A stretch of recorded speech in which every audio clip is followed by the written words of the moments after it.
Greetings and salutations. This is Miko bringing to you an audio version, the spoken word, of my weekly column on Macedonian matters.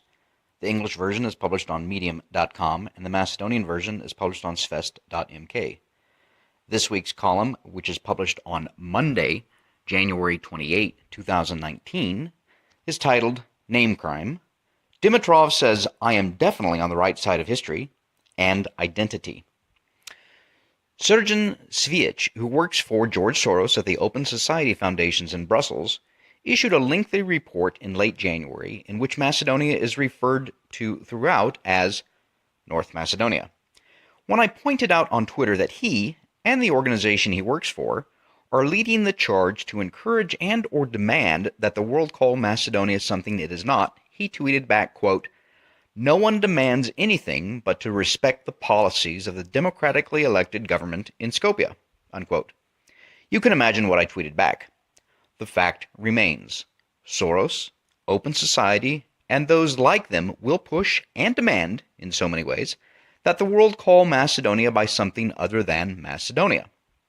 Recall from this summer when Denitsa Yotova, a Bulgarian it should be pointed out, and an employee of the European Council on Federal Foreign Relations stated, quote, "It is important not just to change the name, but people to agree to call each other with that name," unquote. In fact, I will not be surprised in the least if these individuals and organizations and those like them start attempting to belittle, ridicule, and otherwise heap scorn on those Macedonians and others who continue to say Macedonia. A new Orwellian crime will be created in their twisted minds, lips, and in their writings, and likely used liberally by the Twitter mob. Name crime. Thou shalt not use a name other than the approved name. Next, and all of this is related, Macedonia's current foreign minister, Nikola Dimitrov, has been on a tear lately, asserting with various media outlets that those working to change Macedonia's name, identity, and uniqueness are, quote, on the right side of history, unquote. He hit a new low this week, though, with his assertion, as he told Agence France Presse, quote, "I feel that I am definitely on the right side of history on this one, and I think that some years from now, even those who are now angry protesters will say, looks like you were right," unquote.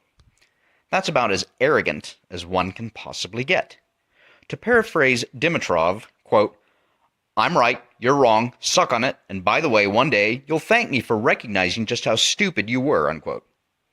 In late January, Dimitrov repeated his earlier statement in a slightly different manner, stating, quote, "Even the biggest opponents of this historical reconciliation will one day agree with our steps," unquote.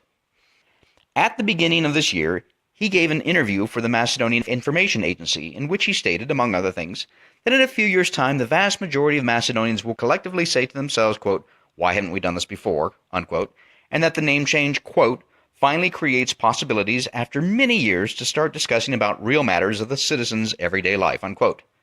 To his second point that this, quote, "finally creates possibilities after many years to start discussing about real matters of the citizens' everyday life," unquote, this is because he thinks that one's identity is not valuable, because he considers himself a citizen of the world, first and foremost, and a European second, both of those before he considers himself a Macedonian, if at all. This is probably true. Case in point, he recently wrote a column for the Robert Schuman Foundation in which he stated, quote, "On September 26, 2017, French President Emmanuel Macron set out his initiative for a sovereign, united, and democratic Europe, which could gradually expand to include the Western Balkans," unquote. You see, Dimitrov sees Macedonia as one small cog in the wheel of a sovereign, united, and democratic Europe, a superstate that has finally overcome the passé idea of national identity and achieved something greater. A global hegemon with its grand capital in Brussels, staffed by efficient, if not effete, unelected and unaccountable men and women that freely worship the perfectibility of mankind, forcing it into their image. 2 points about identity. First, Dimitrov's unstated but implied assertion that identity is not a, quote, real matter, unquote, is simply more hubris. We all know and are brought up to understand that there is much more to life than mere money. And we all know that most things in life, good family relationships, deep friendships, faith in God, a healthy neighborhood and community, personal meaning found through all of these things in life we do outside of work. These things are vastly more important than mere material wealth. Identity, too, is a part of that meaning. Who we are as members of our nation, tribe, culture, family. Those who flippantly discard identity do so at their own peril, and we are seeing throughout Europe and America, especially today. Second, I find it revealing that he believes more in a little Macedonia as part of a grand European superstate to which it has freely, or not so freely, given its sovereignty and its identity. This merges with what the above-referenced Sergeant Svest of George Soros Open Society Foundation wrote recently about Macedonia.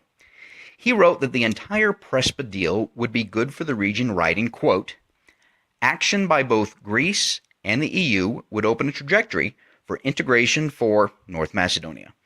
Equally important, they could show other political leaders in the region, including those in Serbia, Kosovo, and Bosnia and Herzegovina, that compromise pays off and that sacrificing entrenched notions of national identity to secure a common European future is worthwhile." Did you catch that? Quote, "Sacrificing entrenched notions of national identity to secure a common European future is worthwhile," unquote. It's the same damn project. A European superstate with its worshipful capital in Brussels, served by a high priestly class of men and women, unelected, unaccountable, unconcerned with the various peoples of Europe, and building their vision of heaven on earth because to them there is no God. All of the peoples of Europe will be made to comply. Think this fantastical? Think again. It has happened before. This time, however, the elites are much more subtle. I finish with Dimitrov's statement about the future and how the ungrateful, unwashed, and boorish Macedonians will agree with him one day and thank him. Statements such as these are designed to protect him for the immediate short term. They are a type of protective coating that should deflect the statements of those who disagree with him. In effect, what he is insinuating is that, quote, "Look here now, this is a great deal and you'll recognize it some years from now," unquote. Statements like these are simply unfounded. How can the person objecting to your policies fight against right here and now a statement that projects the present into the future as being inherently good? This is a logical fallacy designed to shut down debate. I wrote about these things in links that you'll find on the written column. You can't prove his statement is right or wrong because we're here and it is now, not then, at some distant point in the future. And of course, in that distant future, Dimitrov will be off at some job in the UN or elsewhere, unchallenged and unperturbed by his statements from years before.